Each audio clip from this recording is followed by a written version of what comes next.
అందరికీ good evening, అందరికీ శుభ సాయంత్రం. సో ప్రజెంట్ మన మొలకల్చూరు మార్కెట్లో ప్రైస్ అంటే ధరలు ఏ విధంగా వెళ్తున్నాయి, ఏ మేట్లో మొత్తం ఏడోలో మాట్లాడుకుందామండి.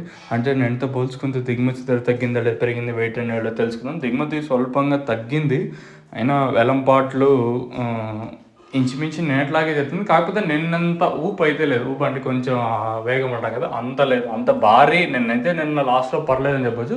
సో స్టార్టింగ్ ప్రైస్ మాట్లాడుకుందాం. ప్రస్తుతానికి సూపర్ టాప్లో యావరేజ్ సెకండ్ ఫస్ట్ ఏ విధంగా పడుతుంది, ఏమి ఎట్లా మొత్తం ఏడోలో మాట్లాడుకుందాము. సో ప్రస్తుతానికి సూపర్ టాప్ల విషయం మాట్లాడుకుంటే 320, 330 ప్రస్తుతానికి సూపర్ టాప్. వేలంపాట్లు ఒక 50-60 కొంచెం అడిటిగానే మొలకల్చూరు మార్కెట్ అయితే జరుగుతుంది. సో ప్రస్తుతానికి ఉన్న అప్డేట్లు అయితే ఇవి మన మొలకల్చూరు మార్కెట్. ఇంకా యావరేజ్గా మాట్లాడుకుంటే ₹200 పైన క్వాలిటీలు అయితే వెళ్తా ఉన్నాయి. ₹200 పైన 260, 270, అత్యధికంగా 260, 270, 280, 250, 240 ఇదైతే మార్కెట్ జరుగుతుంది. కొంచెం అడిటిగానే మొలకల్చూరు మార్కెట్ అయితే జరుగుతుంది. ప్రస్తుతానికైతే ఇదే ఫస్ట్ అప్డేట్. ఇది వచ్చేసి ఇంకా 2 అప్డేట్లో ధర పెరగచ్చు లేదా తగ్గచ్చు, ఏదైనా జరగచ్చు. సో ఇన్ కేస్ ధర పెరిగిందనుకో నేను తమ్నైల్ మీదుగా అలాగే మన వాట్సాప్ గ్రూప్ అయితే తెలియజేస్తూ ఉంటాను, మీరు కూడా అయితే చూడగలరు. ఇంకా లెట్స్ వెయిట్ అండ్ సీ 2 యాక్షన్లు ఏం చేస్తుందో చూడాలి. మీకు తక్షణ అందుకే అలాగే భూవరం 3 ప్రొడక్ట్స్ అవైలబుల్ ఉన్నాయి కదా, మీకు కావాలనుకుంటే ఆల్ ఓవర్ ఇండియా ప్రజెంట్ ఎవరైతే అవైలబుల్ అవుతుంది, కావాల్సిన వాళ్ళు ఫోన్ చేయొచ్చు.